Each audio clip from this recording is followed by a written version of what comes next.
안녕하세요. 저는 올해 28인 여자입니다. 얼마 전 실제로 겪은 제 이야기를 사연으로 올려볼까 합니다. 저한테 3년 사귄 남자친구가 있었어요. 그 사람은 제가 학교를 다 졸업하고 진짜 혼자 돈 벌어먹고 사는 성인이 되어서 만나게 된 첫 남자였죠. 대학원에 지나가고서 거의 졸업 논문이 막바지에 다다랐을 때 친구들끼리 마지막 한잔하며 으쌰으쌰 하자고 술집에 갔다가 친구의 친구로 나타난 그를 처음 보게 되었어요. 키가 180은 훌쩍 넘어 보였던 그 사람은 남색 와이셔츠에 흰 면티 그리고 잘 빠진 청바지에 백팩을 메고 나타났어요. 모두의 이목을 집중시킬 만한 외모와 기럭지 그리고 스타일까지. 그 자리에 있던 제 친구들은 모두 그 남자 얼굴 쳐다본다고 올이 빠져 있었고 그 와중에 저 혼자 정신 차려보겠다고 맥주 한 잔을 더 주문했네요. 즐겨봤던 드라마가 상속자였는데 거기에 나오는 주인공인 이민호와 흡사 비슷한 것도 같았고 그 남자의 비주얼은 콩깍지라면 콩깍지라도 할 수 있겠지만 저 하나가 아니라 주변 친구들까지 난리가 났었으니 객관적으로 보아도 멋진 남자였던 것 같아요. 저 사람은 꿈이 연예인인가? 혹은 연예인을 준비하는 연습생인가 싶어서 완전히 저 같은 평범한 사람과는 어울리기도 힘들 법한 사람이라 여겼어요. 그날 보고 나면 다시는 못 볼 사람인데 눈길 하나 주지 말자는 마음으로 애써 맞은편에 앉아있던 친구와 논문 얘기를 하면서 고생길이 훤할 것 같은 우리의 앞날에 대해 걱정을 했어요. 술자리 내내 술을 마시면 마실수록 힘들고 스트레스 받은 것들이 막 입 밖으로 나오면서 완전히 술이 취했을 때의 막판에는 친구랑 둘이서 대학원 때려칠 거라고 친구들 앞에서 깽판까지 부렸다더라고요. 그런데 아직도 기억나는 게 그 난리가 난 상황에서 먼 대각선에 앉아있던 그 남자가 굳이 제 앞으로 와 어디서 받아왔는지 뜨거운 꿀물 하나를 건넸어요. 그 바람에 전 뭣도 모르고 그걸 다 마신 후 술이 좀 진정되었지만 맞은편에 있던 친구는 그대로 엎드려서는 탁자 위에서 골아 떨어져 잠이 들었답니다. 졸지에 술에서 깼는데 뭔가 야리꾸리한 이 분위기가 어색해서 억지로 술이 깼다는 말을 하며 밖으로 나와 곧장 택시를 타고 먼저 집으로 들어갔어요. 그게 남자친구와의 마지막 만남일 거라 생각을 하면서 미련도 없이 집으로 간 거였죠. 그런데 그날 새벽까지 주변 친구들에게서 끊임없이 연락이 왔어요. 술자리를 마무리 짓고 각자 집에 도착했다던 친구들은 저마다 호들갑을 떨면서 전화를 했는데 요지는 다 똑같았어요. 아니 글쎄 그 남자애가 저한테 관심이 있으니 전화번호를 달라고 친구한테 부탁을 했다더군요. 그 자리에 사람이 거의 8명 가까이 있었는데 그 사람이 다 듣고 있는 앞에서 고백하듯이 말입니다. 그래서 친구는 제 전화번호를 건네주었고 다른 사람들은 모두 저희 두 사람이 얼마나 진전이 있는 건지 확인하고자 연락을 했던 것이었어요. 아직까지 따로 연락 온 것이 없었기에 좀 얼떨떨했는데 친구들은 그런 제게 하나 둘 말을 하더라고요. 어쩐지 그 남자애가 절 자꾸 쳐다봤다고. 어쩐지 술 취한 애는 2명인데 저 하나만 챙기겠다고 주방에 들어가 한참 사정을 하더니 꿀물을 받아왔다는 거예요. 누군가의 챙김을 받는 것이 꽤나 설레고 기쁘더군요. 그것도 멋있고 잘생긴 이상형 같은 남자한테서 온전한 관심을 받았다는 생각에 괜히 혼자 마음이 들떴습니다. 그렇게 제 번호를 알고 있다는 그 남자의 연락을 매일같이 기다리고 또 기다리길 한 사흘쯤 흘렀나? 연락이 드디어 왔어요. 대단한 드라마를 찍은 건 아니었지만 우연히 만나게 된 그날 저한테 첫눈에 반했다면서 단둘이서만 만나서 커피를 마시든 밥을 먹든 데이트를 하고 싶은데 언제 시간이 괜찮냐고 물어봐주던 그 남자의 말에 전화를 끊고서 한참 동안이나 혼자 이불 안에 들어가 발을 동동 구르며 좋아라 했답니다. 그렇게 저희는 정말 아주 우연히 만난 술자리에서 호감을 가지고는 남자친구의 적극적인 대시로 순식간에 연인이 되어버렸어요. 나중에 알게 된 것은 제 남자친구는 저희와 동갑이지만 제가 다니던 대학원의 대학에 아직 재학 중인 학생이었고 그 학교에서는 꽤나 유명한 선배이자 남자였다고 하더군요. 물론 다른 게 아니라 외모가 너무 출중해서 말입니다. 졸지에 한 학교의 유명인사를 사귀는 여자애가 되어버린 전 모르는 사람들의 관심까지 한 몸에 받아버리게 되었지만 나름 재밌고 또 신선했어요.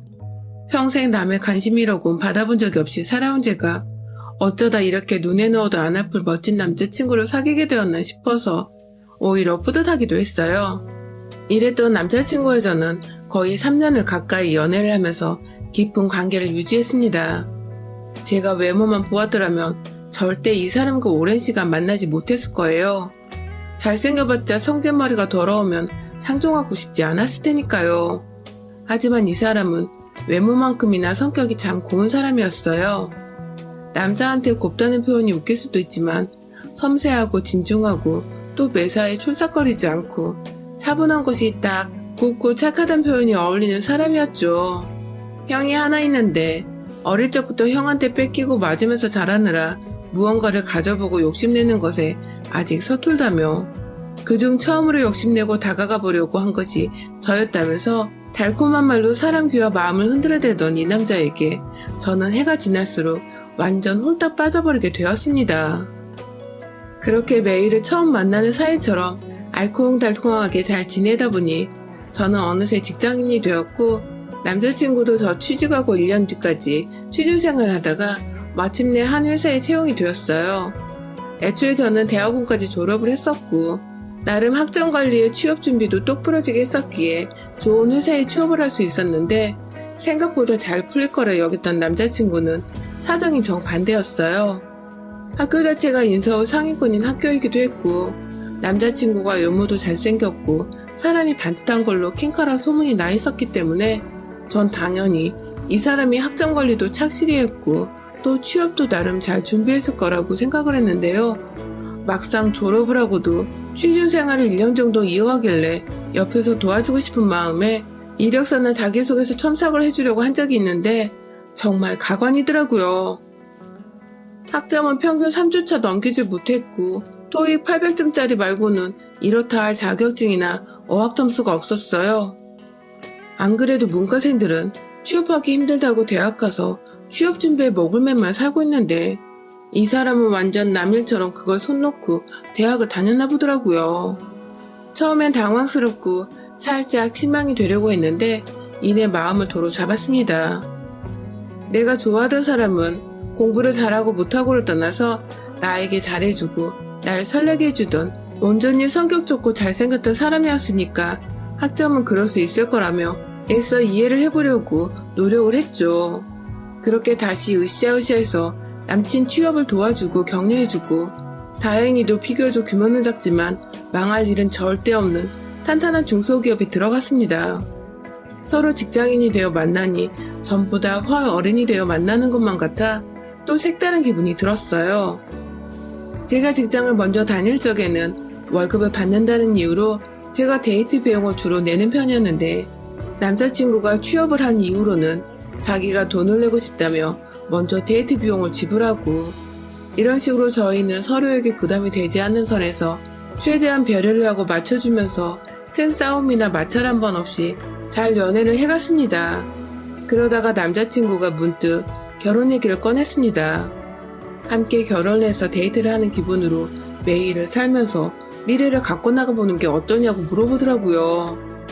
결혼에 대해선 아직 20대이고 해서 전혀 생각을 하지 못하고 있었는데 먼저 얘기를 꺼내주니 저도 내심 하고 싶다는 생각이 들더라고요. 그렇게 저희는 자연스레 서로의 동의하에 먼저 결혼을 결심하게 되었고 그때부터 차근차근 양가 부모님께 인사를 드리는 시간을 가지게 되었습니다. 사실 남자친구는 저희 부모님을 만나본 적이 몇 번 있었어요. 데이트를 하며 늘 저를 집까지 바래다 주던 사람이어서 오고 가는 길에 부모님이 미안하고 고맙다며 집안으로 부르신 적이 있었죠. 대단히 친한 건 아니었지만 집안에서 같이 차도 마시고 가끔 주말이면 밥도 먹고 가곤 했던 사람이었던지라 저희 친정 부모님께 결혼 허락을 받아내는 것은 딱히 어려움이 없었습니다. 하지만 남자친구 쪽은 좀 달랐어요. 연애를 하는 동안 제가 남자친구 집 근처로 갈 일이 없었을 뿐만 아니라 도통 남자친구가 부모님과 전화통화조차 잘 하지 않으니 제가 옆에서 그들의 대화를 듣거나 접해볼 기회가 전혀 없었거든요. 제게는 완전히 상상 속 미지의 인물들이었던 시어머니와 시아버지, 그리고 남편의 형, 긴장이 살짝 되긴 하더라고요. 그러다가 결국 애비 시부모님을 만나 뵈는 약속이 잡혔는데요. 바로 남자친구의 집에서 말입니다. 최대한 단정하게, 하지만 일어서고 앉는 동안 불편함이 없도록 연한 살구색 파스텔 톤의 참한 바지 정장을 입고서는 찾아갔어요. 손에는 엄마랑 머리를 쥐어짜고서 결정한 과일 바구니 선물 세트 하나 큼지막히 사갔고요. 그렇게 떨리는 마음으로 남자친구의 뒤에 서 있다가 문이 열리자 활짝 웃으면서 집 안으로 들어가려는데 웬 개 한 마리가 왈왈 짖으면서 현관으로 뛰쳐나와버렸습니다. 이빨을 드러내며 지저대던 치아와는 바로 남자친구네 반려견이었는데요. 아니, 개가 있다면 이따 말을 해줄 것이지.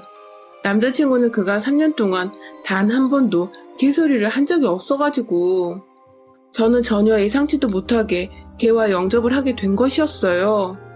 얌전하고 귀여운 개면 모르겠는데 막 자꾸 으르렁거리고 물기 직전으로 달려들려 하니 저는 그만 겁에 질려서는 남자친구 뒤에 꼭 숨어버리고 말았죠. 그런데 그게 저희 시어머니 눈에 미운털이 박히게 했었나 봅니다.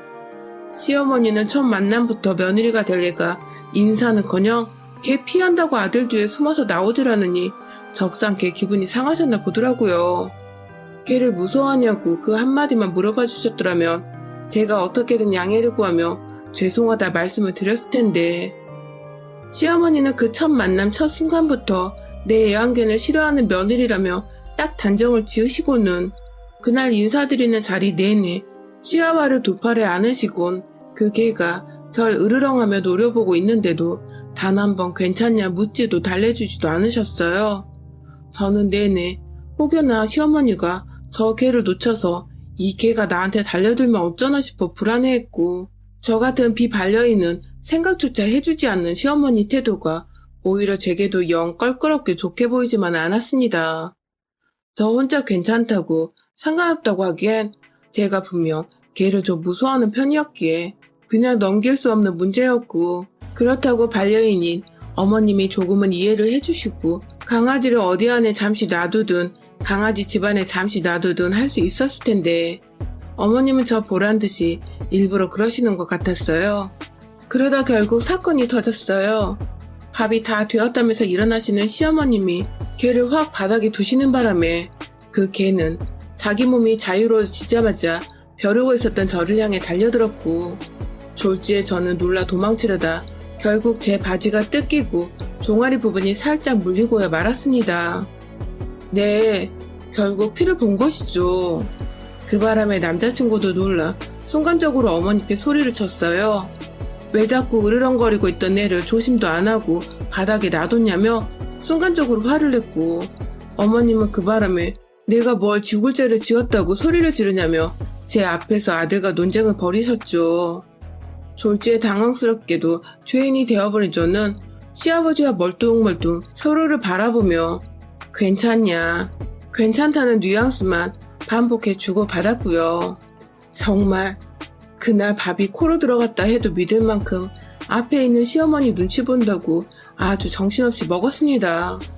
이 결혼은 아무래도 안 될 것 같다고 머릿속으로 막연히 정리를 하고 있던 그때 남자친구가 먼저 우리 결혼을 허락해주는 걸로 알겠다고 지멋대로 어른들 앞에서 확정을 지어버렸고 더 놀랐던 것은 그래 하면서 지금까지 있었던 일이 마치 없었던 일인 것 마냥 쿨하게 결혼을 승낙하시는 어머님이었어요. 뭔가 가운데서 시아버지와 저만이 이 상황이 이해가 안 간다는 듯이 어처구니 없이 쳐다보는데 남자친구와 어머님은 모든 일이 이미 다 지나가버린 과거라도 된다는 듯 태평하게 밥을 먹고 결혼 준비 얘기를 물어보고 그렇게 저의 첫 시부모님과의 만남은 롤러코스터를 타듯 천당과 지옥을 오가며 끝이 났습니다. 그리고 나서 몇 달 후 저희가 다시 상견례 자리를 가지게 되었어요. 이번에는 서로의 양가 부모님을 모신 채 함께 바깥에서 저녁을 먹는 시간이었죠. 주말부터 저희 엄마는 미용실에 가서 머리를 하고 간단한 메이크업까지 돈 주고 받으시며 곧 있을 상견례 준비에 정신이 없으셨어요. 차 막히면 안 된다고 2시간 전부터 출발해서는 결국 밥 먹기로 한 한식당에 1시간도 더 일찍 도착해버렸고, 그래도 기다리는 게 늦는 것보다 괜찮다는 아빠의 말씀에 저희는 다 같이 자리에 앉아 본인들이 얼마나 저희 결혼을 축복하는지에 덕담을 해주시고 대화를 나눴습니다. 그러다가 약속 시간이 되어 저희도 준비를 하는데 10분이 지나고 20분이 지나도 도무지 도착할 기미가 없던 남자친구네는 결국 40분이 다 지나갈 때쯤 식당에 느긋하게 도착을 했어요. 옆에서 미안해 죽으려는 남자친구와는 달리 차가 좀 막혔다고 한마디 던지시는 시어머니 모습에서 저희 가족 모두 표정이 얼어붙었죠.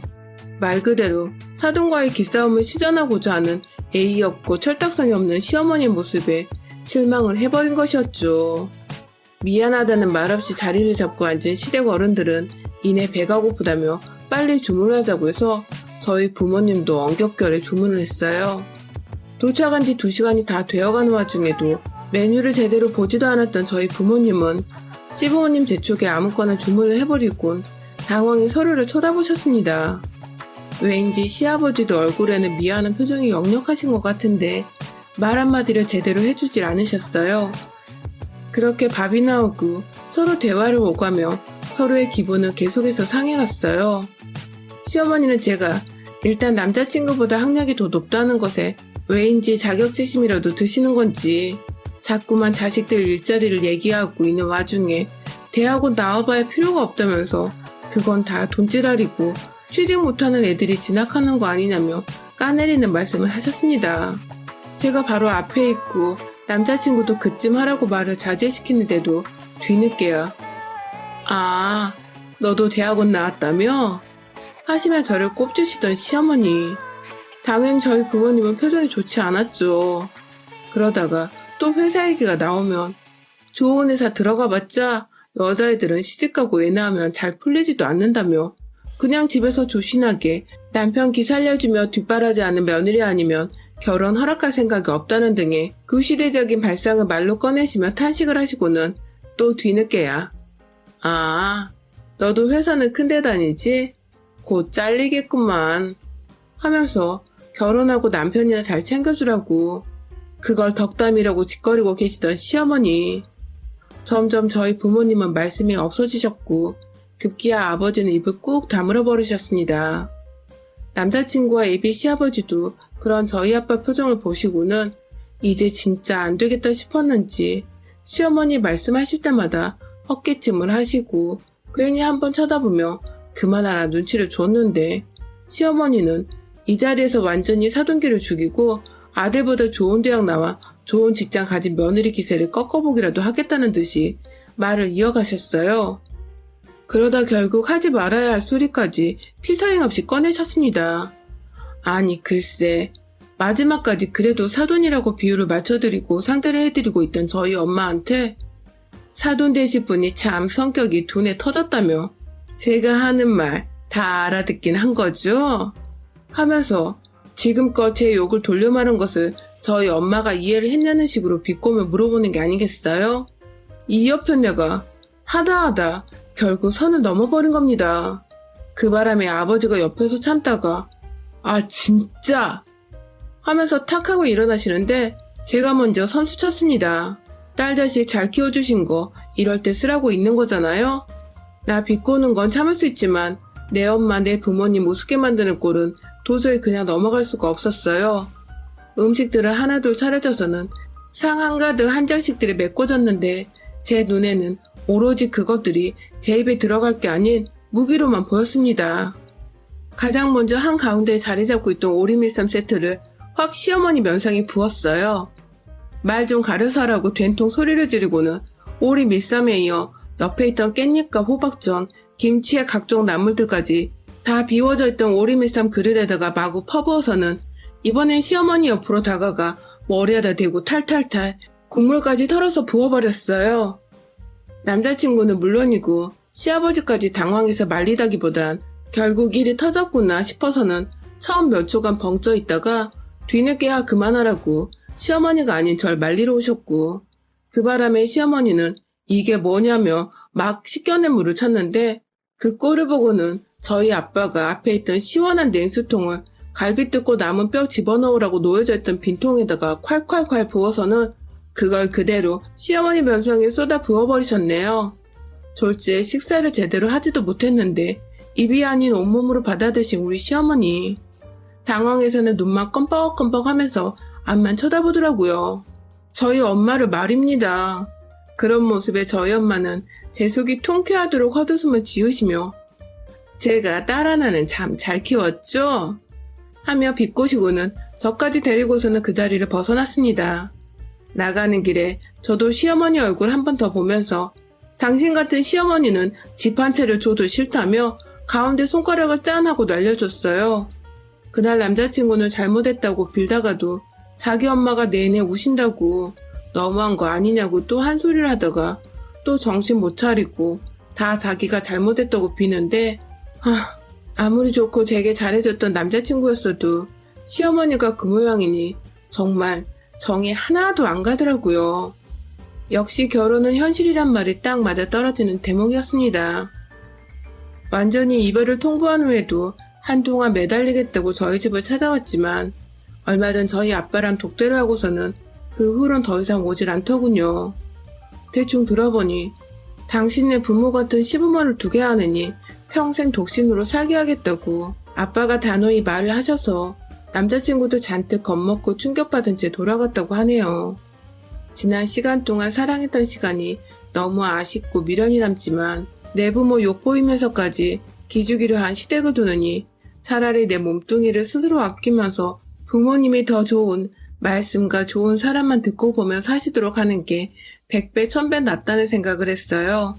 그리고 지금까지 제 선택에 있어서 후회한 적이 단 한 번도 없는 걸로 보아선 정말 잘한 짓이었던 것 같습니다. 결혼 앞둔 예비 며느리분들 혹여나 저 같은 시댁을 만나려거든 지금이라도 늦지 않았으니 얼른 도망치세요. 여러분의 생각은 댓글로 남겨주세요. 오늘도 시청해주셔서 정말 감사합니다.